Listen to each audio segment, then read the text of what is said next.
আমরা দাম্পত্য জীবনে অনেক দাম্পত্যের দেখা যায় যে আমরা মানে টাকার অভাবের কারণে বেশ অশান্তি সৃষ্টি করি, অথবা স্বামী বেশ কিছুদিন ইনকাম নেই বা কিছুদিন বসে আছে, তো নানান ধরনের কটু কথা বলি।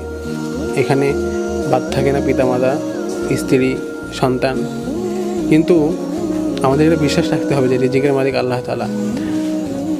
আমরা যে চেষ্টা করতেছি তা না, অথবা একজন পুরুষ সে কিছুদিন বসে আছে, তো সে যদি ইনকাম চেষ্টা করলেই যে ইনকাম হবে বিষয়টা এরকম না। অনেকে দেখা গেছে চেষ্টা করতে গিয়ে লক্ষ লক্ষ টাকা ধরা খেয়েছে। তো আমরা যে পরিমাণ একজন পুরুষকে কটু কথা বলি অথবা পারিবারিকভাবে অশান্তি করি, অনেকে দেখা গেছে আমাদের অনেক কোনো কিছুর অভাব নেই, বা আমরা 2-3 বছর যদি আমরা কেউ ইনকাম স্বামী ইনকাম নাও করে তাও পরিবারটা চলতে পারবে। কিন্তু আমরা প্রতিনিয়ত এমন এমন কথা শোনাই বা এমন এমন কথা বলি, এবং এই কারণে স্বামীও স্ত্রীর সাথে ঝগড়া করে, স্ত্রীর স্বামীর সাথে ঝগড়া করেন। তো সেদিন এক দম্পতি এসেছিলেন, তো উনি এসেছিলেন মূলত জিন জাদুর সমস্যা আছে কিনা এটা জানার জন্য। কিন্তু পরে বোঝা গেল যে উনি বলতেছেন যে আমার স্বামী যখন ইনকাম করে না বা ইনকাম থাকে না, ঠিক আছে, স্বামী কিন্তু চেষ্টা করে, এগুলো বাইরের দেশের কাজ, অনলাইনের তো কাজগুলো থাকে না, তো কাজ যখনই থাকে না তখনই তার স্ত্রীর মন মেজাজ খারাপ হয়, বকাঝকা বা রাগারাগি। হ্যাঁ, অথচ দুটো সন্তান আছে। তো এবং তাদের কিন্তু মানে সম্পদের পরিমাণ আছে যে তারা যদি 2-3 বছর বসেও খায় সমস্যা নেই। কিন্তু এই যে সামান্য কিছুদিন কাজ নেই, এই জন্য নানান ধরনের অশান্তি। তো আমরা কি এতটুকু সময় স্বামীর সাথে ঝগড়া না করে বা স্বামী স্ত্রীর সাথে কত কথা না বলে আল্লাহর কাছে দোয়া করতে পারতাম না, যিনি আমাদের রিজিক দান করেন? ইন্নাল্লাহু ওয়া রাজ্জাকু যুল কুওয়াতিল মাতিন। হ্যাঁ, এবং আল্লাহ তাআলা বলেছেন যে ওয়া মিন দাব্বাতিন ফিল আরদি ইল্লা আল্লাহু রিজকুহা, যে জমিনের এমন কোনো প্রাণী নেই যার রিজিক আল্লাহ তাআলা দেন না। তো তাহলে আমরা কেন নিজেদের মধ্যে অশান্তিগুলো সৃষ্টি করি? যদি আমরা একটু আল্লাহর দিকে রুজু হই, আমাদের একটু আর্থিক সমস্যা হলে আল্লাহর কাছে চাই, যিনি সব কিছু বন্টন করেন।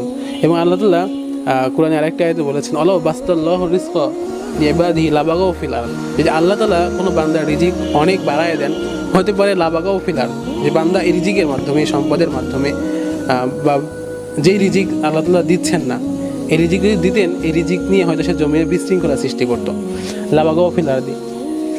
তো এই জন্য পরবর্তী আল্লাহ তাআলা বলেছেন ওয়ালা কি ইউনাজ্জিলু বিকাদারি মা ইয়াশা, কিন্তু আল্লাহ তাআলা এই রিজিকটা বন্টন করেন যাকে তিনি ইচ্ছা করেন।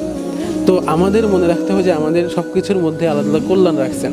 আমাদের অভাব অনটন, আমাদের ব্যবসায় লস যাওয়া, আমাদের চাকরি হারায় যাওয়া, সব কিছুর মধ্যে আল্লাহ তাআলা বারাকা রাখছেন। এবং আমাদের উচিত হবে যে আমরা নির্দিষ্ট একটু সময় পর্যন্ত সবর করব, আল্লাহর কাছে দোয়া করতেই থাকবো। কিন্তু আমাদের সময় যখনই একটু অবসর হই, আমরা হয়তো মোবাইল স্ক্রলিং, হ্যাঁ, তারপরে ঘোরাফেরা, বন্ধুবান্ধবদের সাথে আড্ডা দেওয়া, এগুলো তো সময় কাটায় ফেলি।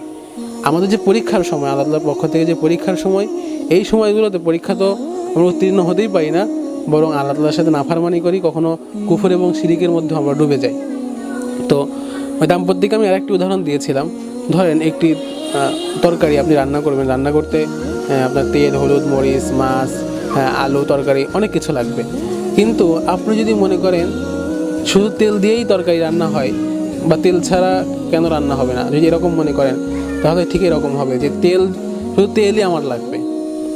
এটা ঠিক এরকম হয়ে যায় যে আমার টাকাই লাগবে, টাকা ছাড়া অন্য কোনো কিছুতে শান্তি আসবে না। যদি এরকম হয়, আচ্ছা ভেবে দেখেন তো, শুধু একটি তরকারিতে যদি শুধু তেল দেওয়া হয়, এটার স্বাদটা কত বেস্বাদ হতে পারে।